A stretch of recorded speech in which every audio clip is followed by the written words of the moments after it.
Hello, this is Dr. Dennis Bielfeldt of the Christ School of Theology. Today we're talking about medieval semantic theory. Everyone's got to love medieval semantic theory. I'm here to tell you that it's kind of an exciting thing to study. We're into the 12th century, and in the 12th century there is a primary distinction made between the significatio of a term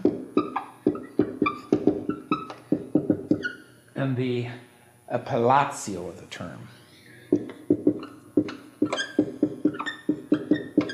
This is part of the so-called property of terms that was certainly very important in the development of semantic theory here in the Middle Ages. Now in the 12th century, we're the century before Aquinas.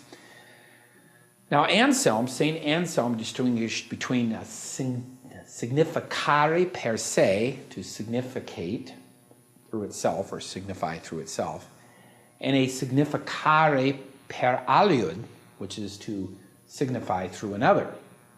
Okay, so the signifying a thing through the other, like let's say I signify a nature of sheep, and then there's a thing out in the field that has that nature. I'm signifying the sheep out in the field through the nature of the sheep nature, right? Through the nature of sheep that signifies then the thing in the field.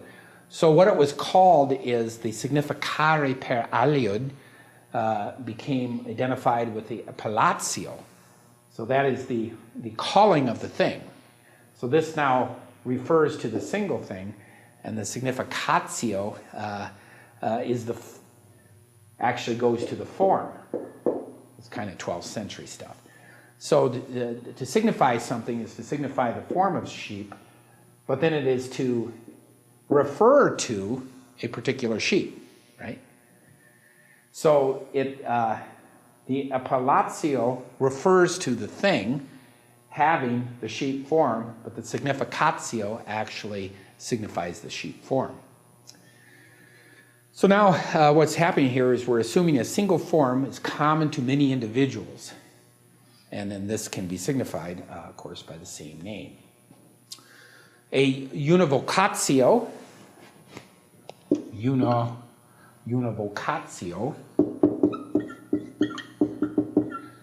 univocatio is the significatio of a univocal word. Univocal word, going back to the categories of Aristotle, remember, right in the beginning of the categories of Aristotle, makes a distinction between univocity and the equivocal.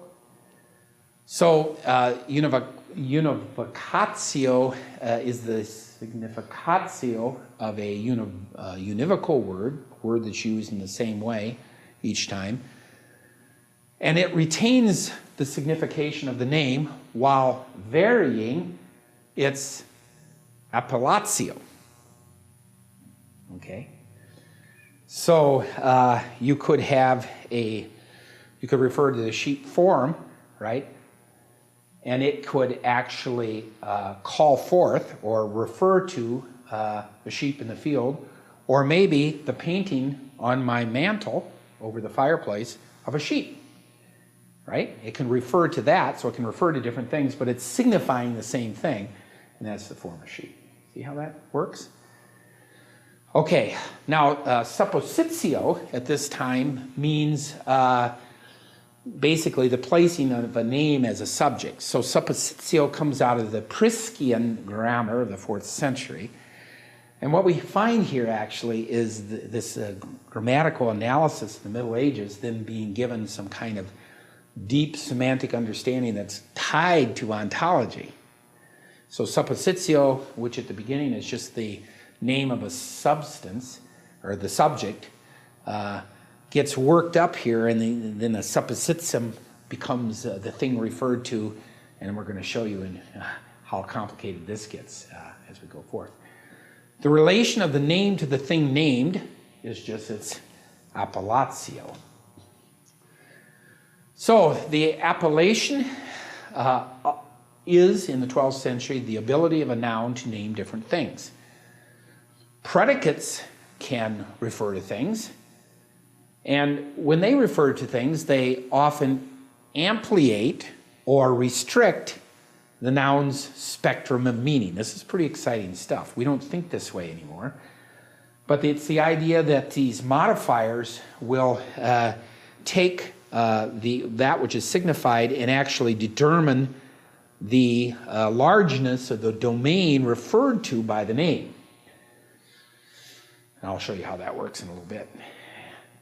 Appellatio comes to mean the ability of a noun to name prior to any ampliation or restriction. Later on, supposition comes to replace appellatio, and it pertains to what terms in the proposition are naming on their particular use. So, fundamental now is the distinction as we go forward between significare and supponere. To signify and to supposit for. The term sheep signifies the form of sheep wherever the term occurs.